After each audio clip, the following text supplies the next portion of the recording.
வணக்க மக்களே, நம்ம சேனல்ல தொடர்ந்து ரிவ்யூஸ் தாங்க பார்த்துக்கிட்டு இருக்கோம். அந்த வகையில இப்ப நம்ம எதை பத்தின ரிவ்யூ பார்க்க போறோம் அப்படின்னா, நம்ம மாயா கதையில மார்ச் 12 என்ன நடக்க போகுது அப்படிங்கறத பத்தி தான் இந்த வீடியோல பார்க்க போறோம். ஸோ மறக்காம இந்த வீடியோக்கு லைக் பண்ணிக்கோங்க. நம்ம சேனலை சப்ஸ்கிரைப் பண்ணிட்டு பக்கத்துல உள்ள பெல் ஐக்கானையும் கிளிக் பண்ணி ஆல்னு செட் பண்ணிக்கோங்க. அப்பதாங்க அடுத்த வீடியோஸ் போடும் பொழுது உங்களுக்கு நோட்டிபிகேஷன் வரும். பார்க்கலாம்.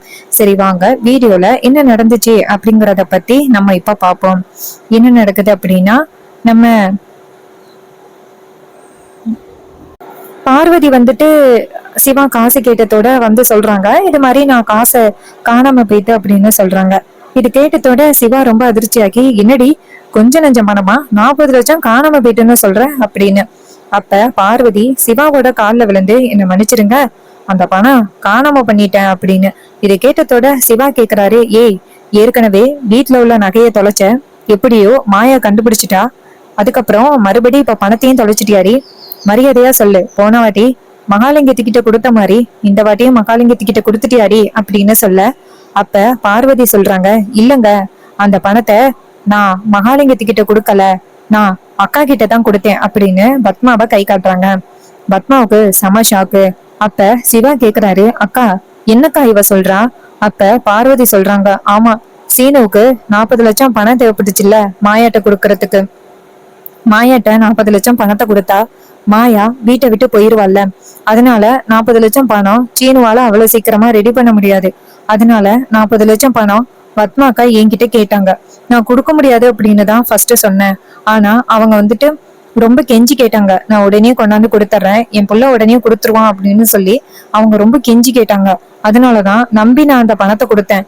ஆனா கடைசியில அந்த பணத்தை கொண்டு போய் மகாலிங்கத்திட்ட கொடுத்து சீனு கிட்ட கொடுக்க சொல்லியிருக்காங்க. சீனு அந்த பணம் வேண்டாம், நான் உழைச்சுதான் மாயாட்ட கொடுப்பேன்னு சொல்லியிருக்காரு. உடனே மகாலிங்கமும் சரி அப்படின்னு சொல்லிட்டு பணத்தை கொண்டுட்டு வந்துட்டாரு. நாங்க போன் பண்ணி அந்த பணத்தை கொண்டு வாங்கன்னு சொன்னோம். அவரும் பணத்தை கொண்டு வரேன் அப்படின்னு சொல்லிட்டு கோயிலுக்கு வரேன்னு சொன்னாரு. ஆனா கடைசியில அவர் பணத்தை கொண்டுட்டு வரல அப்படின்னு சொல்லிட்டு பார்வதி அழுகுறாங்க. அப்ப சிவா கேக்குறாரு, அந்த 40 லட்சமும் என்னடியாச்சு? பார்வதி சொல்றாங்க, அந்த 40 லட்சம் பணத்தையும் திருடன் திருடிட்டு போயிட்டானா. இது கேட்டதோட சிவா அதிர்ச்சியாகி, ஏய் முட்டாளுகளா, கொஞ்சம் கூட அறிவு இருக்கா இல்லையா? 40 லட்சம் பணத்தை அந்த கேடி பயல்கிட்ட கொடுத்தீங்க, அவன் கண்டிப்பா வந்துட்டு தொலைச்சிருக்க மாட்டான்டி, அவனே எடுத்துக்கிட்டு காணாம போயிட்டுன்னு சொல்லியிருப்பான். இதை கேட்டதோட பார்வதி சொல்றாங்க, இல்லங்க, அவரு பொய்யெல்லாம் சொல்லலாம், அவர் அழுதாரு. அப்ப சிவா சொல்றாரு, ஏய் நீ எல்லாம் ஒரு மனுஷியா, இதுக்கு அப்புறமா நீ இந்த வீட்டுல இருக்க கூடாது அப்படின்ட்டு பார்வதியை பிடிச்சி இழுக்கிறாங்க.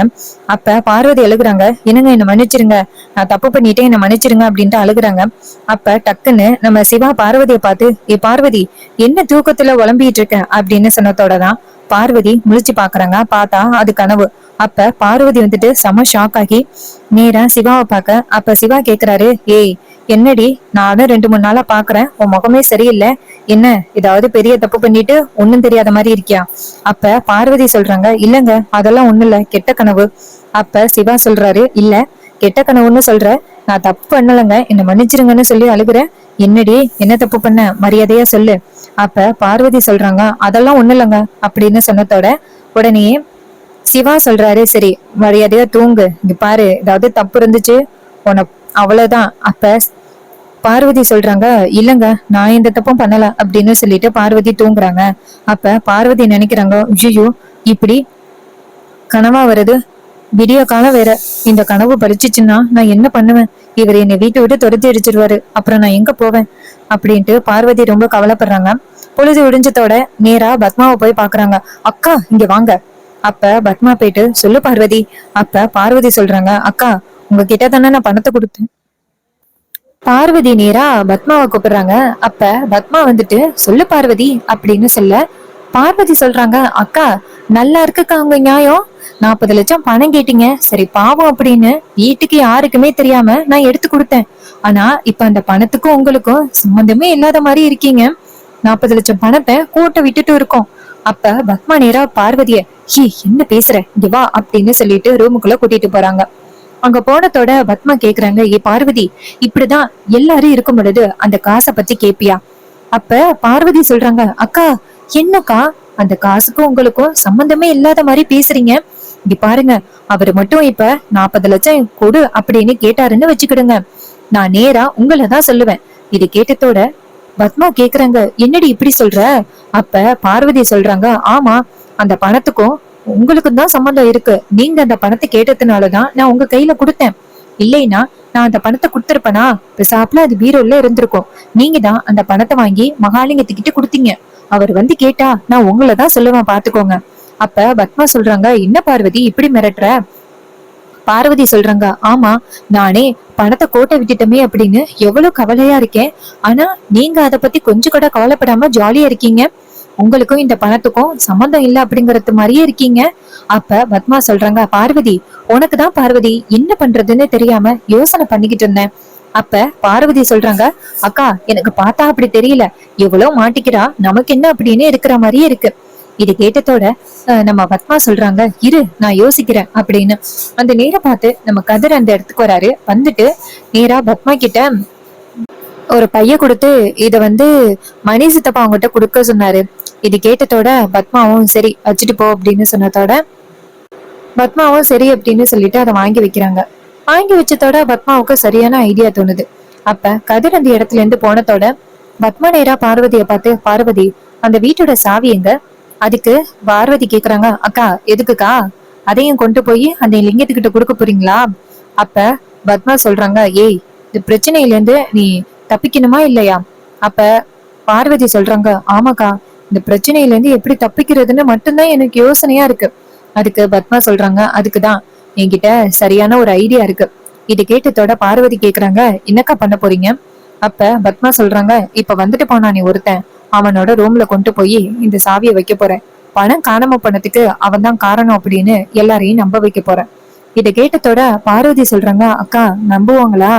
அப்ப பத்மா சொல்றாங்க, இங்க பாரு, இந்த பிரச்சனையில இருந்து நம்ம எப்படியாவது தப்பிக்கணும்.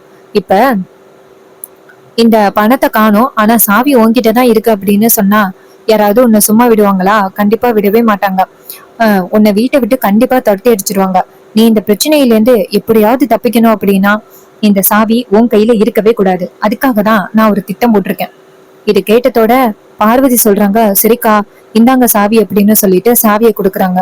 கொடுத்ததோட பத்மா சொல்றாங்க, சரி, அந்த கதிர் எங்கேயோ வெளியில போயிருக்கான். அவன் மறுபடியும் வரத்துக்குள்ள இந்த சாவியை கொண்டு போய் அவனோட ரூம்ல வச்சுட்டு வந்துடுறேன்.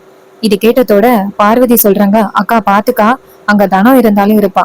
அப்ப பார்வதி சொல்றாங்க, பார்த்து வச்சுட்டு வாங்க. பத்மா சொல்றாங்க, இங்க பாரு, தனம் இப்ப வீட்டுக்குள்ள இல்ல, தனம் எங்கேயோ போயிட்டான். இது கேட்டதோட பார்வதி கேக்குறாங்க, அவ எங்க போயிட்டா? வெளியில விளையாண்டுகிட்டு இருக்கா. அவ பொசுக்குன்னு வந்தாலும் வருவாக்கா. அப்ப பத்மா சொல்றாங்க, அவ வரத்துக்கு வாய்ப்பே கிடையாது. ஏன்னா கதிரும் அங்கேயேதான் நிக்கிறான். ரெண்டு பேரும் அங்கேயே நிக்கட்டும். இந்த நேரத்தை பயன்படுத்தி அவன் பையில கொண்டு போய் இந்த சாவியை வச்சுட்டு வந்துடுறேன்.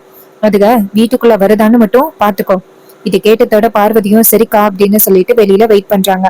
அப்ப பத்மா நேரா கதிரோட ரூமுக்கு போறாங்க. கதிரோட ரூமுக்கு போயிட்டு நேரா கதிரோட ரூம் கதவை திறக்கிறாங்க. ரூம் கதவை திறந்து நேரா கதிரோட பேக் எடுத்து அதுக்குள்ள அந்த சாவியை வைக்கிறாங்க. சாவியை வச்சுட்டு யாருக்குமே தெரியாம வெளியில வந்துடுறாங்க. அப்புறமா பத்மா நேரா பார்வதி கிட்ட, இங்க பாரு, நான் சாவியை வச்சுட்டேன். கொஞ்ச நேரத்துக்கு அப்புறம் நீ என்ன வந்து சொல்றன்னா சாவியை காணும்னு மட்டும் சொல்லு. அதுக்கப்புறமா அந்த கதிரோட ரூமுக்குள்ள இருந்து சாவி இருக்கு அப்படின்னு சொல்லி நம்ம எடுத்துட்டு வந்துருவோம். இதை கேட்டதோட பார்வதியும் சரிக்கா, ஆனா எனக்கு கொஞ்சம் பயமா இருக்கு. அதுக்கு பத்மா சொல்றாங்க, இங்க பாரு, பயந்தா இந்த விஷயத்துல இருந்து எப்படி தப்பிக்கிறது? நீ பயப்படாம அமைதியா இரு, பாத்துக்கலாம். இது கேட்டதோட பார்வதியும் சரிக்கா அப்படின்னு சொல்லிட்டு அமைதியா இருக்காங்க. அதுக்கப்புறமா சீரியஸ் பண்ணி நம்ம கதிரையும் தனாவையும் காமிக்கிறாங்க. தனா வந்துட்டு ரொம்ப ஹெவியா வந்து பிராக்டிஸ் பண்ணிக்கிட்டு இருக்காங்க. இத பார்த்துட்டு நம்ம கதிர் நின்றுகிட்டு இருக்காரு. அப்ப தனா நேரா கதிரை பார்த்துக்கிட்டே, கதிர், நான் கண்டிப்பா இந்த போட்டியில ஜெயிப்பேன். இந்த போட்டியில ஜெயிச்சாதான் என் மனசுல உள்ள ஆசைய அப்பா கிட்ட சொல்ல முடியும். அதுக்கப்புறம் உன்னை இந்த வீட்லயே வாழ வைக்கலாம். இப்படியாவது நான் ஜெயிச்சு அப்பா கிட்ட என் மனசுல உள்ள ஆசையை சொல்றேன். அப்பதான் அப்பா நம்ம ரெண்டு பேரையும் சேர்த்து வைப்பாரு அப்படின்னு நம்ம தனா சொல்லிக்கிட்டே மனசுக்குள்ள நினைச்சிட்டே அப்படியே ஹெவியா வந்து பிராக்டிஸ் பண்ணிக்கிட்டு இருக்காங்க.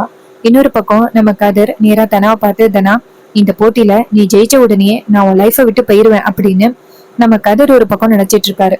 இன்னொரு பக்கம் நம்ம பத்மாவும் பார்வதியும் சாவியை வச்சுட்டு எல்லாரும் வந்ததோட அந்த கதிரை மாட்டி விட்டுருவோம்.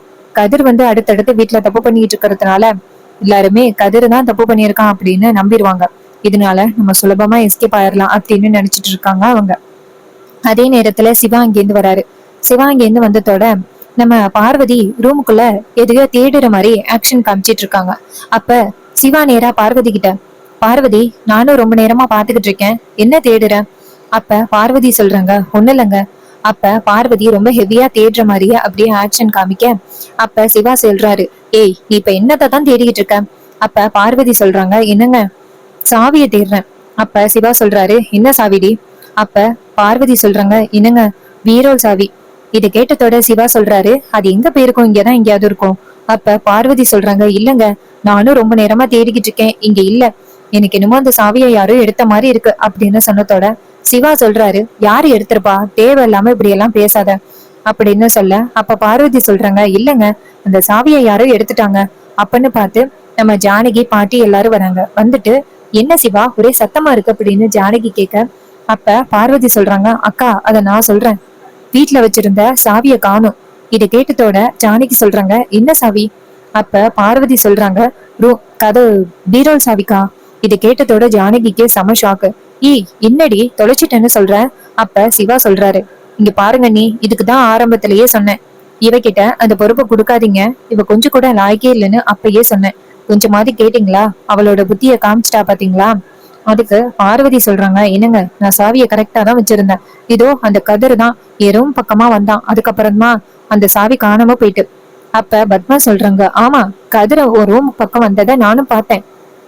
அப்ப கதிர் சொல்றாரு, இங்க பாருங்க நான் தனா வந்துட்டு டென்னிஸ் விளையாண்டுகிட்டு இருந்தா, நான் அங்க போயிட்டு அதை தான் வேடிக்கை பார்த்துக்கிட்டு இருந்தேன், நான் வீட்டுக்குள்ளேயே வரல. அப்ப பார்வதி சொல்றாங்க, நீ அந்த ரூம் பக்கம் வந்ததை நான் பார்த்தேன்னு சொல்றேன், நீ இல்லைன்னு சொல்ற. இங்க பாருங்க எனக்கு இந்த கதிர் மேலதான் சந்தேகமா இருக்கு, வேணும்னா கதிரோட ரூம்ல போய் பாருங்க. இத பார்த்ததோட மாயாவுக்கு ஷாக்கு. இவங்க எதுக்கு பர்டிகுலரா கதிரோட ரூம்ல போய் பார்க்க சொல்றாங்க? ஏதோ பிளான் பண்றாங்க ரெண்டு பேரும் சேர்ந்து. அப்ப கதிரோட ரூம்ல போயிட்டு செக் பண்றாங்க. பார்த்தா கரெக்டா கதிரோட பையில இருந்து பத்மா வந்துட்டு சாவி எடுத்துட்டு வராங்க. எடுத்துட்டு வந்துட்டு, இது உன் ரூம்குள்ள இருந்தா இப்ப எடுத்தோம், இப்ப இந்த சாவி எப்படி உன் பைக்குள்ள வந்துச்சு? அப்ப கதிர் சொல்றாரு, இங்க பாருங்க அந்த சாவி எப்படி அந்த ரூமுக்குள்ள வந்துச்சு அப்படின்னு எனக்கு தெரியாது. அப்ப பத்மா சொல்றாங்க, இததான் சொல்லுவேன்னு எங்களுக்கு ஏற்கனவே தெரியும். இங்க பாரு பார்வதி, எனக்கு என்னமோ இவன் மேல ரொம்ப சந்தேகமா இருக்கு. இங்க பாரு எல்லாம் பத்திரமா இருக்கான்னு போய் பாரு. உடனே பத்மாவும் சரிக்கா அப்படின்னு சொல்லிட்டு சாவியை வாங்கிட்டு போறாங்க. போயிட்டு பீரோல் கதவை திறக்கிற மாதிரி திறந்து வெளியில வந்துட்டு, என்னங்க நீங்க கொடுத்த 40 லட்சத்தை காணும் அப்படின்னு சொன்னதோட நம்ம பத்மா சொல்றாங்க, பாத்தியா இவன் சாவியை எதுக்காக எடுத்திருக்கான், அதுக்காக தான் எடுத்திருக்கான். கதிர் 40 லட்சத்தை எடுத்து என்னடா பண்ண, யாருகிட்ட நான் கொடுத்தேன்? அப்ப கதிர் சொல்றாரு, இங்க பாருங்க நான் எந்த காசையுமே எடுக்கவே இல்லை, எதுக்கு என் மேல தேவையில்லாம பழி போடுறீங்க? அதுக்கு பத்மா சொல்றாங்க, உன் ரூம்ல இருந்து தானே இப்ப சாவி எடுத்தோம், உன்னை தவிர யார் அந்த காசை எடுத்திருப்பா? அப்ப நம்ம மாயா சொல்றாங்க, இங்க பாருங்க நீங்க தேவையில்லாம கதிர் மேல பழி போடுறீங்க, கதிர் ஒண்ணு திருடன்லாம் கிடையாது, அவன் காசை எடுக்கவே மாட்டான். அப்ப நம்ம பத்மா சொல்றாங்க, பாத்தியா அவனை திட்டினத்தோட அப்படியே நீ வரிஞ்சு கட்டிட்டு வந்துருவியே அப்படின்னு சொல்லிட்டு மாயாவை ரொம்ப கேவலமா பேசுறாங்க.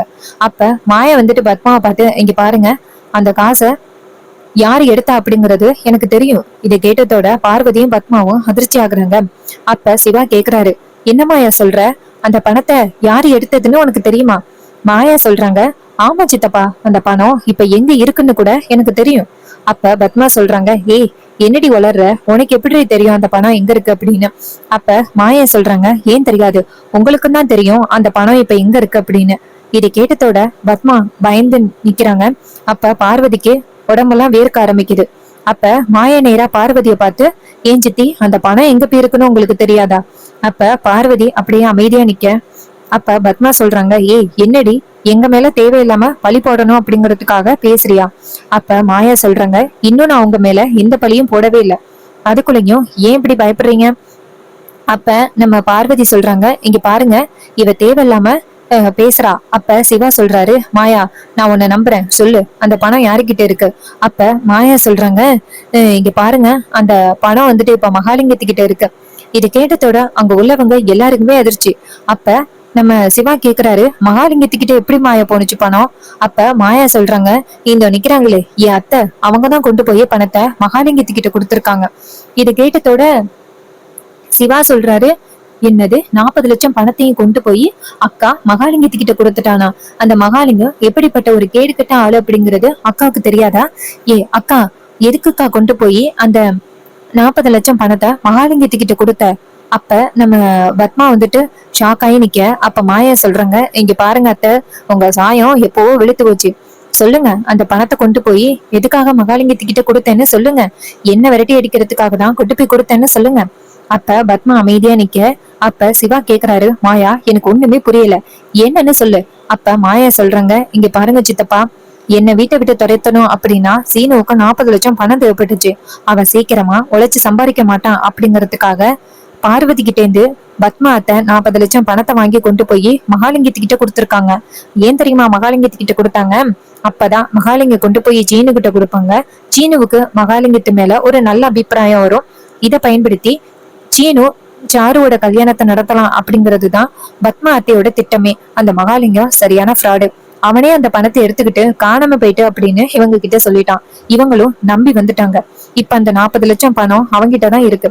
இதை கேட்டதோட பத்மா நேரா மாயாவை பார்த்து, ஏய் எதுக்குடி கண்டபடி உளறிக்கிட்டு இருக்க? அப்ப மாயா சொல்றாங்க, நான் கண்டபடி உளறனா?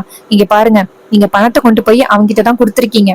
நீங்க மட்டும் உண்மையை சொல்லல, அப்புறம் அந்த பணம் எங்க போனுச்சு அப்படிங்கறத நாங்க தேடுனா நீங்க வசமா சிக்கிப்பீங்க. சித்தப்பா, அந்த பணம் 40 லட்சம் கொடுத்தாங்கல்ல, அவங்க கிட்ட அந்த பணத்தோட நம்பரை கேட்டீங்கன்னா ஈஸியா அந்த பணம் யாரு கையில இருக்கு அப்படிங்கறத கண்டுபிடிச்சிடலாம். அப்புறம் இவங்க 2 பேரும் ஈஸியா மாட்டிப்பாங்க. இது கேட்டதோட பார்வதி கேக்குறாங்க, அந்த பணம் எங்க இருக்குன்னு கண்டுபிடிச்சிடுவீங்களா? அப்ப மாயா சொல்றாங்க, ஆமா, அந்த பணத்தோட நம்பர் வச்சு அந்த பணம் எங்க இருக்கு அப்படிங்கறத கண்டுபிடிச்சிடலாமே. இது கேட்டதோட சம அதிர்ச்சி ஆகுறாங்க பார்வதி. அப்ப நம்ம சிவா சொல்றாரு, ஆமா, அந்த பணம் காணாம போயிட்டுல, அந்த 40 லட்சம் பணம்ங்கிறது சாதாரண விஷயம் இல்ல, அதிகமான பணம். அதனால பணத்தை கொடுத்தவங்க அதுல கொஞ்சம் ஜிபிஎஸ் வச்சுதான் கொடுத்துருக்காங்க. இதை கேட்டதோட மாயா சொல்றாங்க, சூப்பர் சித்தப்பா, அதை வச்சு அந்த பணம் எங்க இருக்குன்னு கண்டுபிடிச்சிடலாம். இங்க பாருங்க, நீங்க 2 பேரும் தான் அந்த மகாலிங்கத்துக்கிட்ட பணம் கொடுக்கல, அப்புறம் ஏன் பயப்படுறீங்க? ஒருவேளை நீங்க தான் பணம் கொடுத்தீங்க அப்படின்னு அந்த மகாலிங்க சொன்னா நீங்க 2 பேருமே இந்த வீட்டுல இருக்க முடியாது. இது கேட்டதோட பார்வதி அதிர்ச்சியாகி டக்குன்னு சிவாவோட கால்ல விழுகுறாங்க. என்னங்க மன்னிச்சிருங்க, நீங்க சொல்றது எல்லாமே உண்மைதான். அக்கா கேட்டதுனாலதான் 40 லட்சம் பணத்தை கொடுத்தேன். அவங்க சீனுகிட்ட கொண்டு போய் கொடுக்க சொல்லி மகாலிங்கத்திட்ட கொடுத்தாங்க. அவரு அந்த பணத்தை காணுன்னு சொல்லிட்டாரு, யாரோ திருடிட்டு போயிட்டாங்க அப்படின்னு சொல்லிட்டாரு. நானு நம்பிட்டேன். இங்க பாருங்க, தயவு செஞ்சு என்ன மன்னிச்சிருங்க. நான் இந்த மாதிரி தப்பு பண்ணது ரொம்ப பெரிய தப்பு. இனிமே இந்த மாதிரி தப்பு பண்ண மாட்டேன். தயவு செஞ்சு என்ன மன்னிச்சிருங்க அப்படின்னு சொல்லிட்டு கெஞ்சுறாங்க. இது கேட்டதோட நம்ம சிவா சொல்றாரு, ஏய் மரியாதையா கிளம்பு, அண்ணன் வந்ததோட உனக்கு சரியான தண்டனை கிடைக்கும் அப்படின்னு. அப்ப ரகுராம் வராரு. ரகுராம் வந்துட்டு, என்னாச்சு சிவா அப்படின்னு சொல்ல, அப்ப நம்ம சிவா சொல்றாரு, அண்ணன் இந்த பணத்தை கோட்டை விட்டுட்டானே, இவகிட்ட அப்பவே சாவியை கொடுக்க கூடாதுன்னு சொன்னேன்ன, இங்க சாவியை கொடுத்தீங்க பாத்தீங்களா, நமக்கு எப்படி ஒரு ஆப்பு வச்சிருக்கா அப்படின்னு. இது கேட்டதோட நம்ம ரகுராம் கேக்குறாரு, என்னாச்சுமா அப்படின்னு. அப்ப பார்வதி சொல்றாங்க, மாமா என்ன மன்னிச்சிருங்க, நான் வீட்டுல சண்டை போட்டு அந்த சாவியை வாங்கினது ரொம்ப பெரிய தப்பாயிருச்சு. நான் வீட்டு பொறுப்புகளை ஒழுங்கா பார்க்க முடியாத சூழ்நிலையில வந்துட்டேன். என்னை மன்னிச்சிருங்க மாமா, நான் பண்ணது ரொம்ப பெரிய தப்பு. இனிமே இந்த தப்ப பண்ண மாட்டேன் அப்படின்னு சொல்லிட்டு அந்த பார்வதி வந்துட்டு கெஞ்சுறாங்க. அப்ப சிவா சொல்றாரு, அதான் 40 லட்சம் பணத்தை கோட்டை விட்டுட்டியே, இனிமே என்னட்டி தப்பு பண்ண மாட்டேன்னு சொல்ற. அப்ப மாயா சொல்றாங்க, சித்தப்பா அந்த பணம் எங்க இருக்கு அப்படிங்கறத கண்டுபிடிக்கணும், அதுதான் நம்மளோட ஃபர்ஸ்ட் வேலை. இது கேட்டதோட அவரும் சரி அப்படின்னு சொல்றாரு. சோ பணத்தை நம்ம மாயா எப்படி கண்டுபிடிக்க போறாங்க, அது மகாலிங்கத்துக்கிட்ட தான் இருக்கா, மகாலிங் ஜெயிலுக்கு போவாரா, இது எல்லாமே அப்கமிங் எபிசோடுல ரொம்பவே ட்விஸ்ட் அண்ட் டர்னா நடக்க போகுது. இன்னும் என்னெல்லாம் அப்டேட்ஸ் நம்ம பார்ப்போம். இதே மாதிரி இனிமே நிறைய அப்டேட்ஸ் பார்ப்போம். ஸோ இதே மாதிரி இனிமே அப்டேட்ஸ் நம்ம சேனல்ல நீங்க தொடர்ந்து பார்க்கணும் அப்படின்னா மறக்காம நம்ம சேனலை சப்ஸ்கிரைப் பண்ணிக்கோங்க. பக்கத்துல உள்ள பெல் ஐகானையும் கிளிக் பண்ணி ஆல்னு செட் பண்ணிக்கோங்க. அப்பதாங்க அடுத்தடுத்து வீடியோஸ் போடும் பொழுது உங்களுக்கு நோட்டிபிகேஷன் வரும், பார்க்கலாம். தேங்க்யூ ஃபார் வாட்சிங்.